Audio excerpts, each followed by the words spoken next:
Hey, everybody, I got a great question this week. It came from somebody that was 75 years young and realizing they're in a stage of life where they're really just using the income that's coming in and they have no need for their IRA savings at all.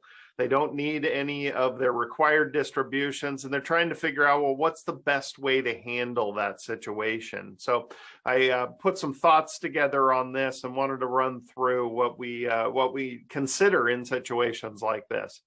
So the first thing is really understanding that we've got to know what you want to do with this money, right? Some people it's charitable giving, some people it's give it to your heirs, some people it's other things. So we need to make sure that, okay, great, we don't need this, that's an enviable position, but what's the best way to handle this? Well, we're going to look at two things.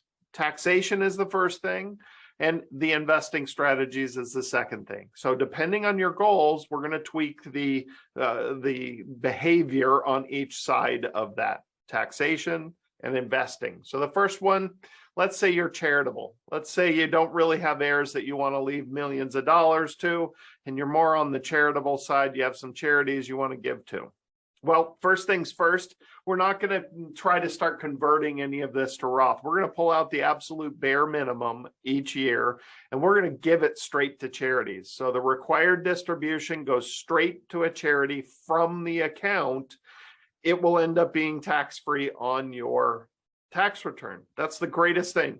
You have to be over 70 and a half to do that, but I assume you are if you're over required minimum distribution age. So if you have a required distribution, you can have that sent directly to a charity, and that is a qualified charitable contribution, and it will be wiped out of your tax return.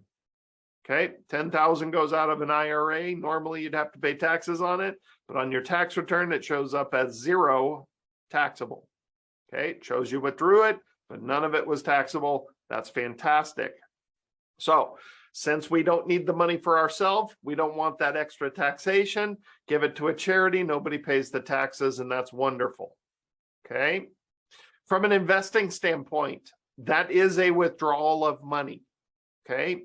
If we want to not waste money, stable portfolios are going to perform better than volatile portfolios, period. Anytime we're actually withdrawing money, we need to have that in mind. We need a more stable portfolio. Historically, statistically, that's two things. Historically, in the past, statistically, a 60-40, 60% safe, 40% stock market portfolio has performed the best when you are withdrawing, and required distributions just get bigger and bigger and bigger as a percentage of the portfolio. So that is definitely a case where stable investing is better.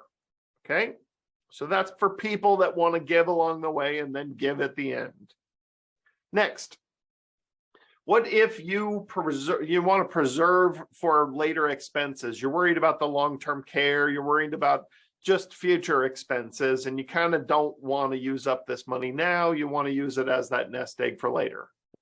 Well, the first thing we typically are going to go through is, how much is your house worth? That usually will cover long-term care if you own it free and clear. But let's assume that, okay, we need to preserve this money. So you have two ways to handle this, two different styles to do this. And a lot of this is going to be based on your own personal risk tolerance. So option one, pull back risk, okay, as you get closer to needing money. So that's the thing that I want to make sure people understand. There's a difference here. Pull back risk, but don't pull back until you start getting close to needing it. So if we're talking about expenses at 85 and we're 75, we got 10 years, we could have 100% of the money in the stock market and then start pulling back that risk. And what you see here on the left is the allocation to stocks. Okay, you could have 100%, the aggressive model, and maybe by 5 years out, you've got about 60-70% of the money in stocks, the rest in safe investments. And then when that 85 rolls around, you're down near that 60-40, 60% in safe, 40% in the stock market. So think about it as I don't need this money now. A lot of people start pulling back risk as they get to retirement. Okay, well, in this case, it's really let's pull back risk as you reach that point where you're going to need the money. Okay. When the market is down, move positions on your required distribution. You don't need it. Okay. It's okay to have a volatile portfolio if you don't need the money, because all you have to do is move 15 shares of this mutual fund to an after-tax account. And that is your required distribution. You still stay invested.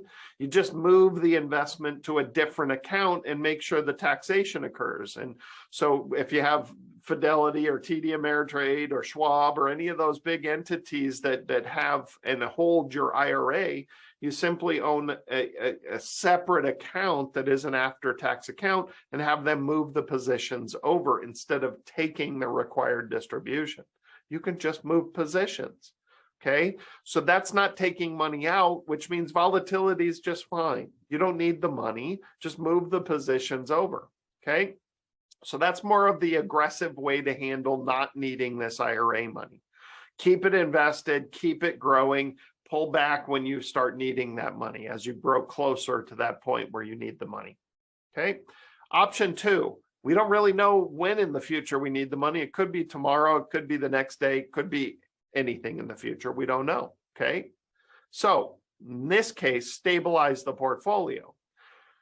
For a lot of people, it's long-term care, and that's why I kind of put in utilize reliable required distribution. Reliable means you have a very low volatility portfolio, which will sustain a very reliable required distribution, okay?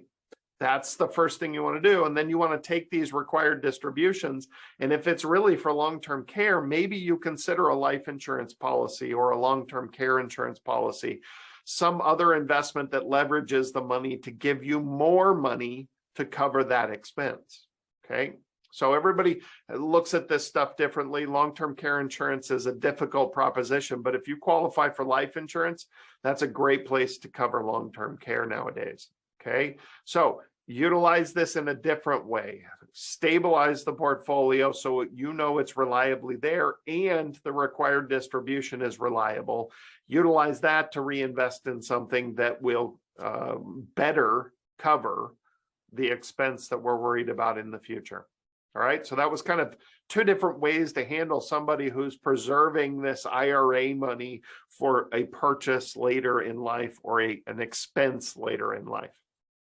Then passing to heirs. Okay, so this is somewhat more common than the other 2, because if we're not trying to spend our last dollar on our last day, usually we're not trying because we have heirs to give it to. Okay, so we have all this IRA money. We have heirs we want to give it to. This is important to understand. The motivations are completely different. Taxation becomes really important in this part of this. Okay, the whole idea is trying to pay the least amount of taxes for the life of your IRA. You don't want to leave your kids a mountain of IRA money that just blows up in their face and they end up paying 20-30% taxation when we could have paid more 12% taxation. Okay, so that's why I show the tax brackets on here. It's really important for us to take a step back and realize that it's all about getting the money out of that IRA status through our life and our heirs' life at the lowest amount of taxation possible, okay? Because every investment you have in your IRA, you can also have in a Roth account. So growth should be the same. It's all about the taxation rate that you paid when it came out, okay? So we need to pay attention to this. It's very important that we look at the kids. We look at the age disparity, because what if they're going to be retired when they inherit the money? You know, what if the kids are already in their 60s and looking at retirement? So we do need to take into consideration what their tax situation is going to be possibly. What if they're in their prime working years and they inherit $1 million IRA and they're forced to take it out within 10 years? Well, that's $100,000 every single year, or the bad choice, $1 million all at once. Well, if we do 100,000 every single year, they're going to pay the least amount of taxation. But if they just why not? Let's pay it all right away. They're going to pay high 30% taxation. We don't want one big event when it comes to IRAs. We want to spread it out as long as possible. So the greatest opportunity is when we get to spread it out all over your life and 10 years of the kid's life. Okay. So that's what we want to do. Be proactive, fill up our tax brackets. If you still have room in your 12% tax bracket, if you're single and only had 50,000 worth of income, you should take 6,000 out of that IRA and throw it in a Roth account. If you had, 90,000 as a married couple, you should take $22,000 and throw it in a Roth account. Because trust me, your heirs' favorite money is Roth.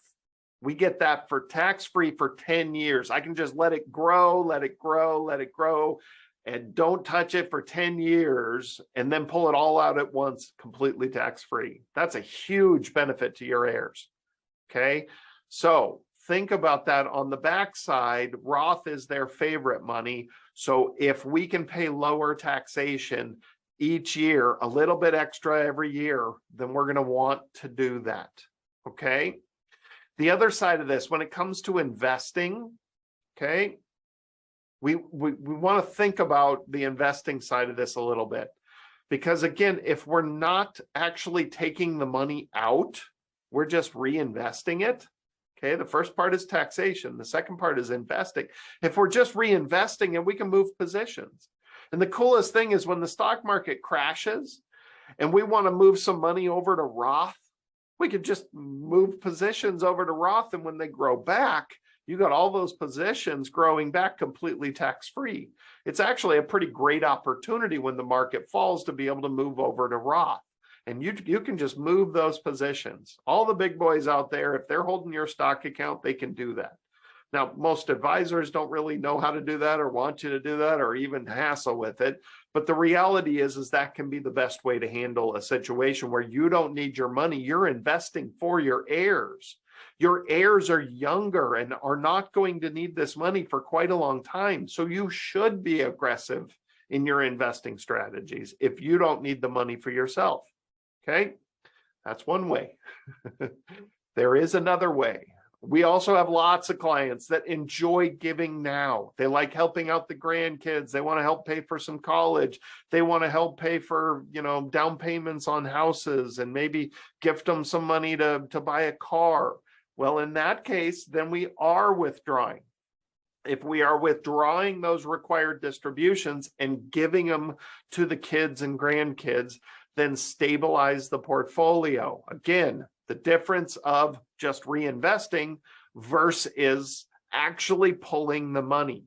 This is a tremendous difference when it comes to the investing side of this. If you're pulling the money and giving it to the heirs, then you have stable investing strategies in your IRA. Okay? Hope that helped. That covered quite a bit there. That this is the most common thing that we're doing. So let us know if we can help out in any way. We deal with that type of stuff all the time. This is very normal, creating plans and the right investing strategies. That's what advisors are really there for. It's trying to make sure that we are as efficient as possible, not only from the tax side, but the investing side. And hopefully this kind of sheds some light on the work that an actual advisor should be doing to earn the fee they're charging. All right. So subscribe, please, please, please. We got to keep these subscribers growing. Set up your YouTube account and click the subscribe button. We're adding this content every single week. Keep coming back, like the videos, share the videos, interact with us, send us questions. I love receiving questions because I can create new videos on it, and I got to create new content every week. So send us questions. I'll create a video and send it out. Thank you. See you next time.